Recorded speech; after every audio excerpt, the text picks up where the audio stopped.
Hello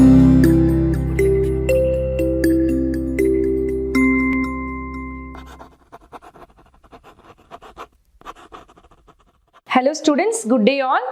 We are going to learn today the system of particles. In this session, the center of mass and the center of mass of the system. If n number of particles which is there in the system means how it will be occur, and the rigid body, how the rigid body how the center of mass and the regular bodies, these and all we'll see. Center of mass. See, the center of mass of a system of particles can say a fixed point at which the whole mass of the system that may be supposed to be concentrated for a describing translatory motion. Now, we'll see through the center of mass for the two particles of the system. See, the coordinates we have taken x-axis and y-axis, right? Now here, the two particles which is P1 and P2 are located. It is connected with the origin. We can take the positive vector, the position vector which we have taken R1 and R2. Okay. So for P1 we have taken respectively this R1. For P2 we have taken R2. Right.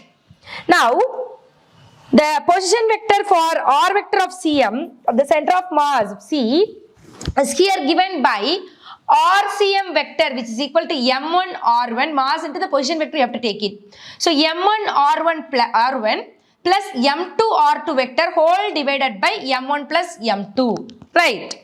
So this will give you the position vector of a system of particles is the weighted average of the position vector of the particles which is making the system. Right. Celestial coordinates of center of mass.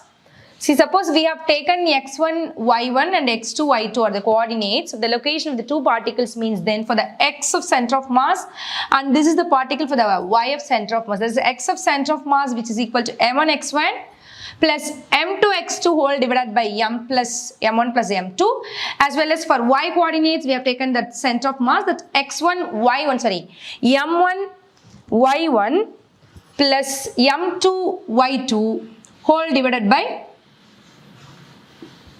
M1 plus M2, right? Now, see the differences between the center of mass and the center of gravity.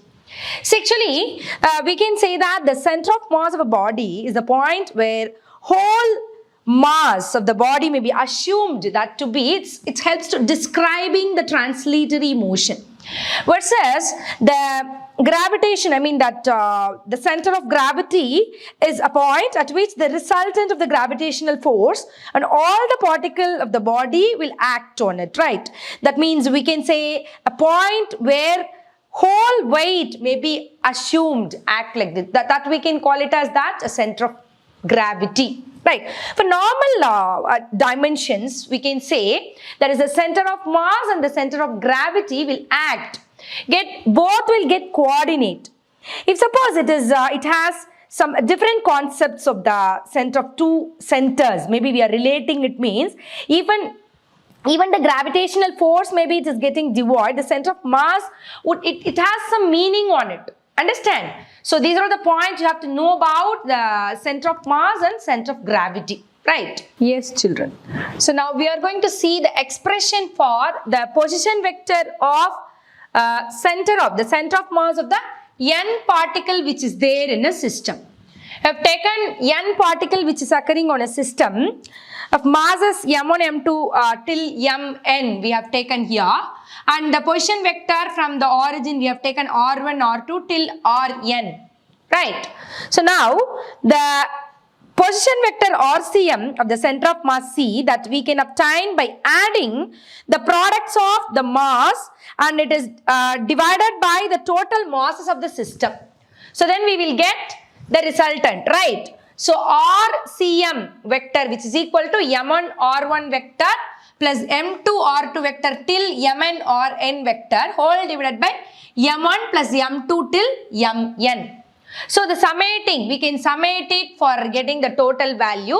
So summation of the I which is equal to 1 to n number of particles which is occurring on the system. So Mn R1 vector by summation of M the masses, right? So which is equal to, we can write the mass, right? In that way we can represent the equation. So clearly now you have understand that the RCM is the weighted average of the position vector of all the particles in the system, that will contribution of the each particle being proportional to the masses, right?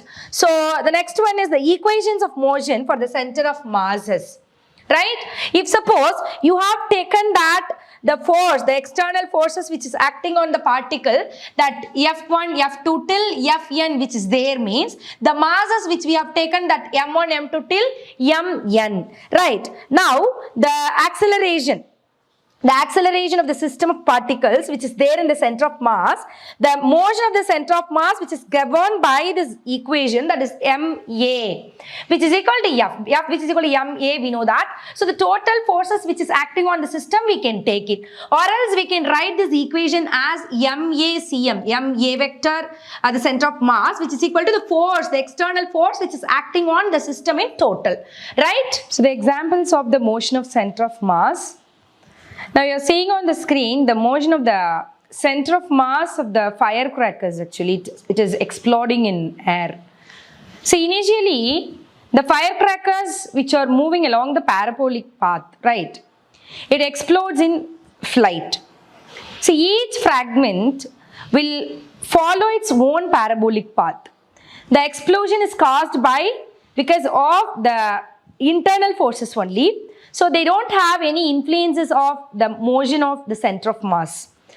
The total external force, because of the force of gravity, it is always same before and after the explosion. So the center of mass of all the fragment will continue to move along the same parabolic path of the crackers. Got it? The second one is the decay of the radioactive nucleus. We are considering the radioactive decay of a radium nucleus into the nucleus of the radon. You are seeing that the decay is due to because of, as we said, the motion of the center of mass in the firecrackers, the same way due to the internal forces only. The external force which is negligible here, because the total linear momentum of the system is conserved. So if initially the parent nucleus is moving, means then two fragments will move in the different directions, right? So the velocity, the same path with same velocity along with the parent nucleus.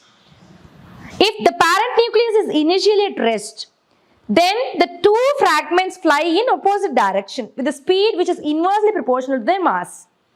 So the CM, that is the center of mass, remains at rest. Got it? Rigid body. We can describe the rigid body. Actually, it does not undergo any changes in its size or the shape. Suppose you have taken that large external force which is act on it, right? That means the rigid body is one whose it constitutes particles to retain their relative position even when they move under the action of the external force, right? The center of mass of the rigid body. How the center of mass? The rigid body, right? See, the center of mass in the rigid body is a point at which the fixed position with respect to the body as a whole. And the position of center of mass, the rigid body, will depends on the two criteria, that is geometrical shape and the distribution of mass will be even in the rigid body. The third one is the center of mass for the regular bodies. How the center of mass for the regular bodies? See, for the regular geometrical shape, if suppose it is having, that means the uniform mass will be distributed over the surface, so that the center of mass will be lies at their geometrical center. Understand? Yes, children. So far we have learnt about the introduction part and the center of mass and the rigid body in system of particles. Hope you people understood. Thank you, children.